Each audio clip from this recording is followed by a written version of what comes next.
नमस्कार, मैं ऋतु। एक बार फिर से हम वास्तुशास्त्र के एपिसोड में आपके साथ हैं। आज हम जानेंगे कि किस दिशा में हम क्या दे सकते हैं, क्या नहीं दे सकते हैं। मान लीजिए ईशान है, ईशान में क्या हम अपना बेडरूम या फिर किचन या टॉयलेट, इनमें से कुछ दे सकते हैं, नहीं दे सकते हैं। इस प्रकार से हम सभी दिशाओं के बारे में जानेंगे कि इससे हमें क्या लाभ है, क्या हानियां हैं। हमारे साथ शास्त्री जी हैं। शास्त्री जी नमस्कार। आज आप बताइए कि किस दिशा में हम क्या चीज़ दे सकते हैं। किस दिशा में हम क्या दे सकते हैं। देखो, सबसे पहले प्रारंभ करते हैं ईशान जी। वास्तुशास्त्र का जिस समय चित्र बनाया जाता वास्तु देवता का, जी। तो वे मुंह के बल ऐसे पड़े होते हैं, ठीक है, हाथ पैर समेटे ऐसे मुंह के बल जी। तो वो ईशान से शुरू होकर नैऋत्य में पहराते हैं, ठीक है। तो उनका सिर लगभग यहाँ पर आता है, ठीक है, तो यहाँ पर उनका सिर हो गया, ठीक है, और उनके पैर यहाँ पर आ जाते हैं, ठीक है। अब हम ईशान से शुरू करते हैं। सबसे पहले वास्तु देवता के को हम ध्यान में रखते हुए हम अपने आप को देख करके हम समझें। अगर जो मान लीजिए आप रास्ते से जा रहे हो, कहीं पर कोई गंदी चीज पड़ी है और आपने नहीं ध्यान दिया तो आप पैर से कुचल के निकल गए, आपको पता नहीं है, कोई दिक्कत नहीं। लेकिन वही गंदी चीज अगर मुंह के पास पड़ जाए तो गलत प्रभाव होगा।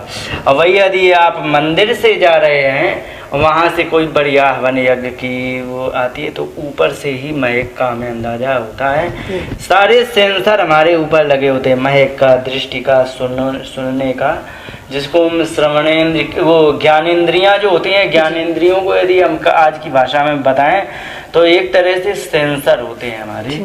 तो यहाँ पर वास्तु देवता के सारे सेंसर हैं। अब हम इसके सेंसर के आधार पर अब हम बात करते हैं। यहाँ पर एक तो ये बता दें, यहाँ वास्तु देवता का सिर है जी। दूसरा बृहस्पति हैं जी, ठीक है, गुरु भी हैं, ठीक है। तीसरा एक तत्व भी है यहाँ, वो है जल, ठीक है, जल तत्व है। अब मान लीजिए कि मैंने यहाँ पर रसोई दे दी, ठीक है, तो चूंकि, अच्छा एक बात और अंदाजा आप लगाएं, पानी और अग्नि में देखा जाए तो सबसे ज्यादा बलशाली कौन होता है, आपको अंदाजा हो तो जब आग तेज लगी हो तो बुझाते किससे हैं, पानी, जल। तो यानी कि जल से बुझाएगी, तो जल ने उस पर अपना प्रभाव जमा दिया। माने अग्नि जो है जल से कमजोर होती है जी, और जल उस पर हावी होता है, प्रभावी होता है। माने जल भारी होता है अग्नि से और अग्नि कमजोर होती है। यहाँ पर अब अग्नि की बात करें, अग्नि में क्या होता है, उसकी क्या कहते हैं, रसोई में, रसोई का काम है अग्नि का। लेकिन यदि यहाँ से यहाँ पर रसोई आएगी तो यहाँ अगर जो तुमने रसोई शिफ्ट कर दी है तो यहाँ पर जल तत्व ऑलरेडी बैठा हुआ है, और उस जल तत्व के बैठे होने पर यदि अग्नि जाएगी तो वहाँ पर भोजन पकेगा नहीं। भोजन पकने का मतलब यहाँ अग्नि ठंडी हो गई, यहाँ पर भोजन पकेगा नहीं। अब उससे क्या होगा, पेट के कई सारे रोग होते रहेंगे, क्योंकि अधकच्चा भोजन खाएंगे कोई तो पेट के रोग होते हैं। ये मैंने बहुत अच्छी तरह ध्यान दिया है। यहाँ पर पेट के रोग होने की आशंका बहुत ज़्यादा होती है, ठीक है। अब ये आ गई यहाँ पर अग्नि, अग्नि हम नहीं दे सकते। दूसरी बात है यहाँ पर, अब हम आते हैं टॉयलेट, ठीक है। अब मैंने वही बात बताई। अच्छा एक बात बताओ, मुंह पे सबसे ज़्यादा सफाई व्यक्ति कहाँ करता है और सफाई रहती कहाँ पर है, सबसे ज़्यादा मुंह पर जी।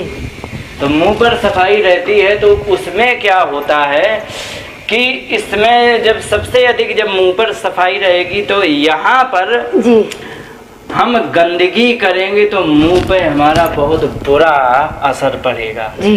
तो यहाँ पर वास्तु के हिसाब से वास्तु देवता यहाँ पर खिन्न हो जाएंगे। ध्यान रखना, जो साफ सफाई देवता लोग वैसे साफ सफाई पसंद करते हैं, देवता लोगों को यदि गंदी जगह कर दिया तो वहाँ से देवता खिन्न हो जाएंगे, और खिन्न होकर के फिर वो आपको बहुत बुरा रिजल्ट देंगे। अब बुरा होगा क्या, सुनो।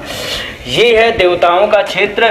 तो यहाँ पर जिस समय हम गंदगी का, मान लो टॉयलेट बाथरूम कर दिया, तो यहाँ पर देवता नहीं रुक पाएंगे। और यदि बृहस्पति और ये जल तत्व सब है तो सबसे पहले तो जल ही गंदा होगा जी, क्योंकि यहाँ पर टॉयलेट दे दिया, वहाँ पर जल तत्व था और वो जल था पीने वाला, यहाँ तुमने टॉयलेट दे दिया, सबसे पहले जल को गंदा किया। दूसरी बात, यहाँ से देवता सारे भाग जाएंगे। तीसरी बात, यहाँ पर ये जो वास्तु देवता उनके मुंह पर के तुमने गंदगी की है जी। इससे क्या होगा, सबसे पहले आर्थिक परेशानियां आपको झेलनी ही पड़ेंगी जी। ठीक है, आपके यश और कीर्ति में बहुत बड़ा धब्बा लगता रहेगा। यहाँ से आपको यश और कीर्ति कभी नहीं मिलने वाली है। और यहाँ पर बृहस्पति जो हैं, बृहस्पति यदि दब गए तो तुम्हारी कोई भी समाज में बात सुनने वाला नहीं। बृहस्पति जिसके उच्च के होते हैं उसकी समाज में हर व्यक्ति बात सुनता है और समझता है। तो यहाँ पर बृहस्पति यदि तुम्हारे दब गए तो तुम्हारी कोई बात नहीं सुनने वाला है। ठीक है, अब यहाँ से यश और कीर्ति दब गई, धन का भी आवागमन रुक गया, सारे मतलब देवता भी नाराज हो गए और जल तत्व को तुमने खराब कर दिया। अब आते हैं आप बेडरूम में जी। ठीक है, बेडरूम में क्या होता है कि बेडरूम से ही परिवार की उत्पत्ति होती है, बेडरूम से ही। ठीक है, अब यहाँ पर स्त्री को हर एक चीज में देख लेना, स्त्री को अग्नि बताया गया, स्त्री को शुक्र बताया गया। ठीक है, तो शुक्र हमारे यहाँ पर हैं। ठीक है, इनकी आवश्यकता पड़ेगी अभी। ठीक है, ये शुक्र है और ये अग्नि है, तो यहाँ पर स्त्री का वास अच्छा बताया गया। मान लो तुमने यहाँ ले आए, चूंकि स्त्री अग्नि है, अब अग्नि को तुमने जल तत्व में बैठा दिया। अब जब तुमने स्त्री अग्नि को जल तत्व में जब तुमने बैठा दिया तो वो अग्नि ठंडी होने लगी, क्योंकि जल उस पर प्रभावी हो जाएगा।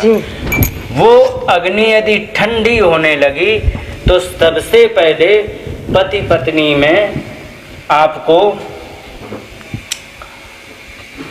तनाव होने की आशंका हो जाएगी, और तनाव होने की आशंका होगी और इससे तलाक होने की आशंका ज़्यादा होगी, क्योंकि अग्नि ठंडी हो गई, पता लगे कि एक दूसरे से बोल नहीं रहे हैं। ठीक है, एक ये समस्या होगी।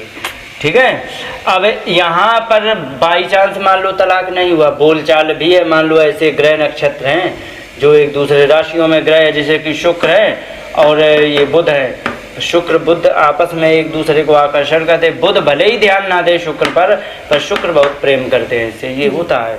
तो यहाँ पर जो स्त्री आएगी तो सबसे पहले वो ठंडी हो जाएगी, तो यहाँ पर संतान होने की उम्मीद ना के बराबर हो जाती है। यदि पति पत्नी इस ईशान कोण में अपना बेडरूम बनाते हैं तो उनको संतान होने की उम्मीद बहुत कम होती है, कम की कह दे ना के बराबर होती है। लेकिन अगर जो उसने कहीं सिर इधर को, जैसे बेडरूम ये हो गया, ठीक है, ये हो गया बेडरूम, ठीक है, अरे ये हो गया और ये हो गया, ये ऐसे हो गया। ठीक है, अब उसमें निश्चित हो गया कि उन्होंने इधर को सिर किया है। ठीक है, ये तकिया हो गया, इधर सिर किया है और पैर उसके पूरब में, तो इसमें बच्चे होने की आशंका है, लेकिन लड़की ही होगी जी। ठीक है, इसमें हो सकते हैं पर लड़की ही होगी। लेकिन अगर जो आपने इधर को सर कर दिया, इधर, ठीक है, इधर तकिया लगा दिया ऐसे, अब ऐसे ये सो गए इधर को, ये बेडरूम हो गया, तो लड़का लड़की कुछ भी नहीं होगा। और हो भी गया तो कब विकलांग हो सकता है, क्योंकि यहाँ पर हमारे जो अग्नि तत्व है वो ठंडा हो जाएगा। तो यहाँ पर हम बेडरूम बिल्कुल भी नहीं दे सकते हैं। तो इसलिए, और बाई चांस मजबूरन सोना पड़े, मजबूरन, तो आप बहुत कम दिनों के लिए इधर को सर करके सो सकते हैं, दक्षिण की तरफ सर करके सो सकते हैं, या पश्चिम की तरफ सर करके सो सकते हैं। ठीक है, तो अगर जो इधर को आप सोते हैं तो इसमें कुछ उम्मीद की जा सकती है, इसमें बिल्कुल नहीं की जा सकती है। ठीक है, तो हम इसमें अगर जो मान लो है तो फिर हम इसको बेडरूम बनाएं तो फिर उसका उपयोग क्या है? उसका उपयोग है अतिथि के लिए, बालक बच्चों की पढ़ाई लिखाई के लिए और रात में सोने के लिए, बूढ़े के लिए। ठीक है, अब आते हैं यहाँ पर एक चीज़ और होती है, यहाँ पर मैग्नेट होता है। ठीक है, मैग्नेट होता है। मैग्नेट से क्या होता है, अगर जो कोई घर की लड़की को इस ईशान कोने में सुलाते रहे लगातार, तो वो लड़की कभी भी एक तो ब्याह करने को राजी नहीं होगी। पहला, राजी हो भी गई तो तलाक लेने को तलाक हो जाएगा। यहाँ पर सोई हुई लड़की अपने पढ़ाई लिखाई, कैरियर और अपना मैरिड लाइफ सबको बर्बाद कर लेती है, क्योंकि इसमें मैग्नेट इतना हाई होता है कि उस लड़की को यदि भेज दिया तुमने क्या कहते हैं ससुराल में, तो वो कुछ ना कुछ झगड़ा करके कुछ ना कुछ करके वो यहीं आ जाएगी और वो आके यहीं रहेगी। धीरे धीरे का इतना तनाव बढ़ जाए, इतना तनाव बढ़ जाए कि कहने लग जाए मम्मी अब तुम हमें अपने घर में रखो, हम वहाँ बिल्कुल नहीं जाने वाले, हमें यहीं रहना है। और अगर जो कोई तुम बहू लेके आए और बहू को यहाँ सुलाते रहे, कभी अग्नि में कभी इधर सुलाते रहे, तो इससे क्या होगा कि वो बहू जो है वो अपने मायके में नहीं रुकेगी, वो यहाँ आकर के रहेगी, वो बिल्कुल नहीं। ये क्षेत्र जो होते हैं ये मैग्नेट वाला क्षेत्र होता है, इसलिए अतिथि के लिए सोने के लिए कभी भी ये कमरा को अलाउ नहीं करना चाहिए। और यहाँ पर लड़की को, कुंवारी लड़की को कभी नहीं सोने देना चाहिए। कभी कभी सो सकते हैं तो वो केवल अपनी बहू को सुला सकते हैं। बहू का मतलब होता है पुत्र वधू। ठीक है, तो उसको सुला सकते हैं। दूसरे बूढ़े माँ बाप के लिए हो सकता है, तो तीसरा हो सकता है ये स्टडी के लिए। स्टडी माने बच्चों के स्वाध्याय वगैरह के लिए। इस प्रकार से हम इसमें दे सकते हैं। और ये मुंह पर हम सीढ़ी नहीं बना सकते हैं, मुंह पर किचन नहीं बना सकते हैं, मुंह पर टॉयलेट बाथरूम नहीं बनाया जा सकता। और इस पर केवल अब बना क्या सकते हैं, मंदिर बना सकते हैं, जो सबसे अच्छा स्वाध्याय, अध्ययन, मेडिटेशन जिसको कहते हैं अपना, तो उसके लिए यहाँ पर सबसे बढ़िया हवन यज्ञ जो भी करना है सो बड़ी आसानी से इसमें हम कर सकते हैं। केवल ये आग्नेय को ईशान कोण इसीलिए होता है। इन्हीं शब्दों के साथ अपनी बात को, इस एपिसोड को यहीं विश्राम करते हैं। अब अगले को हम लेंगे तो उसमें बताएंगे कि हम आग्नेय में क्या क्या कर सकते, क्या क्या नहीं। इन्हीं शब्दों के साथ बात को विराम दें। नमस्कार, जय हिंद।